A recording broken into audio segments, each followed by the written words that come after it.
Hey, good afternoon everyone. Chris Tilberg here. We're about to install a 100-inch Minn Kota Tarova here on the Sportsman 322. So we have the pleasure of spotlock when getting on fish offshore and other reasons. Working here with my buddy Kyle Paulus. We're installing a 36-volt ionic here. Thankfully, the Sportsman 322 has a wonderful accessible battery compartment here. So you have 6, about to have 7, using a Dolphin 3-bank charger to charge the lithiums. I do have the Seakeeper separated on its own circuit. Is the 2023 model year. Had it tied into the house, which was kind of a nuisance at the beginning. Hey guys, my name is Kyle Paulus. I own Lightning Capital Living. I'm going to help Chris install this. I've done about 15 boats now between CVs, Rodans. What else have we got? I did a 322 with a Rodan. I've done Rodans on Sea Hunters, you name it, but this will be my first Minn Kota install. That's not a 36 volt, so everything else has been smaller boats. But what we did was we made a custom plate. Come up front here. So as you can see, Chris has got nice shades, and for obviously all you guys with Sportsman have front seating. This isn't a true hardcore like fishing call it boat where there's open deck space, so we want to make sure that the trolling motor is not hitting anyone in the face when they're running.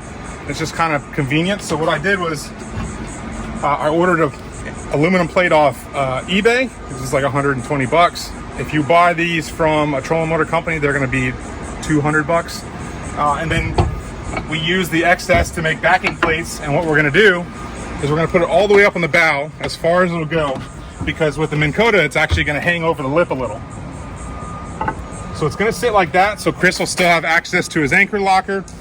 The Minn Kota will deploy plenty of clearance on the bow, and the angle will go back here so that it's not messing with anyone riding up front. And we're going to have a shock absorbing holder there to keep the head from the Minn Kota from bouncing, because obviously you want to protect your investment. But we've already ran the wire, and let me do a quick run through on that. So we did a little pre-work because obviously it's 1,000,000 degrees in Florida. We ran the wire down the port side of the boat, or excuse me, yeah, starboard side of the boat.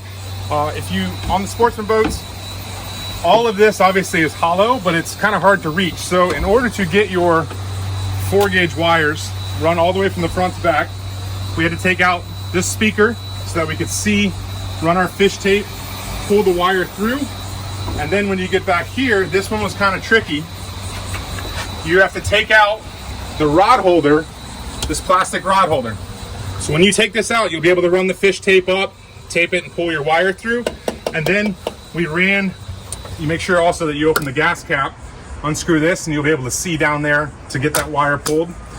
And then we ran it under the deck.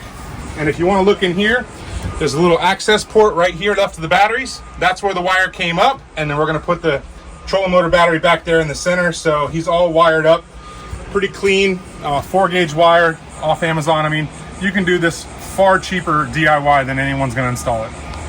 All right, so about an hour later, of course, nothing is ever easy about, you got to go to West Marine and Home Depot every time you're doing something. So we installed a 50-amp breaker right here. Again, it runs up underneath the deck like we showed before. We got our charger hooked up to our 36-volt lithium battery. And now we have juice. We just tested the trolling motor to make sure it would turn on before we go drilling holes and mounting everything.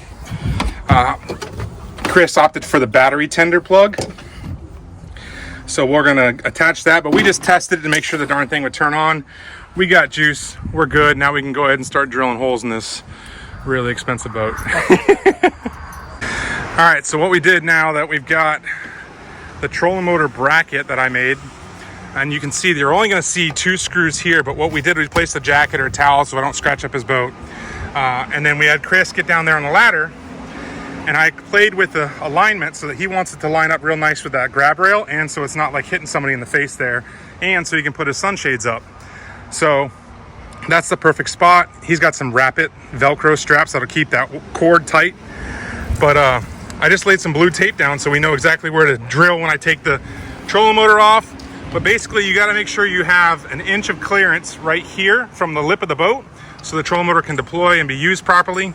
We're gonna check that again before we go drilling any holes. But once you get the layout right, you can go ahead and drill your holes. And Minn Kota actually had 3/8 bolts, where every other trolling motor I've had uses 1/4 inch.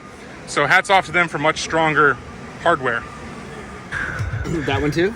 No, let's leave that one alone for now. So I marked 4 holes. There's going to be 6 total. So basically you're going to have one more right here, but the pen wouldn't reach.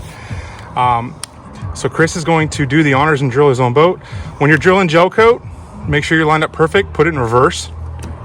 Yep. And then just break the gel coat like that, and that avoids cracking. So now put it forward and drill nice and slow. So that'll avoid a lot of chipping. Is you just grind away essentially the gel coat by putting the bit in reverse. Okay, you're in. All right. So, and now you have a good clean hole. Beautiful. Smells like a new boat up here. All right, we'll get the rest of them drilled and we'll get this plate mounted up and get the trolling motor on. So on the 322, in all Sportsman, I would imagine you can see this little lip right here. So what I did was Chris ordered a 1/4-inch piece of starboard, and basically we're going to use that as a filler so that it looks nice. And you know, when we bolt this down and put the silicone on there, it doesn't look like all seamless part of the boat. Theoretically, you could just put washers in there if you really wanted to save money, or Minn Kota actually has those little big black thick washers that you can put in there, but this should look pretty clean and damn near stock. So I think it'll look good when we're done.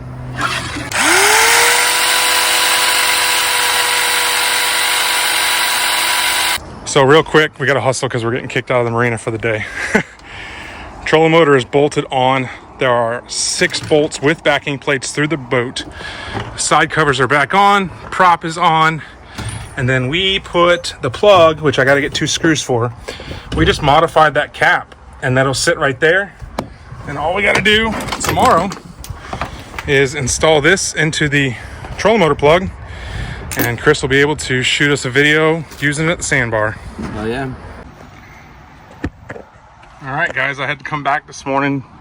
I wanted to finish up wiring the plug and getting his remote set up. Minn Kota's got a little quick start guide that I have to read here real quickly. But wanted to show you. Ran a little bead of silicone around the bottom there so it all looks like it's part of the boat. But down here is the plug. And the nice thing about the battery tender plug, it's got a nice little cover, keep that secure.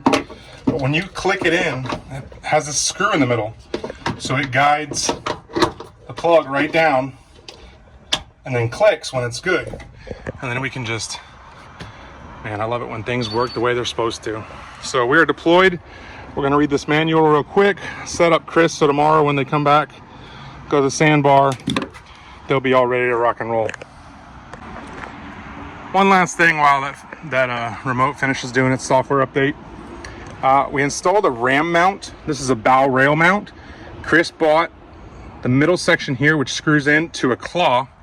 So basically when the trolling motor is down, he can adjust this head however he wants so that it grabs that trolling motor head and keeps it sturdy. We'll get a picture of that once it all arrives tomorrow from Amazon.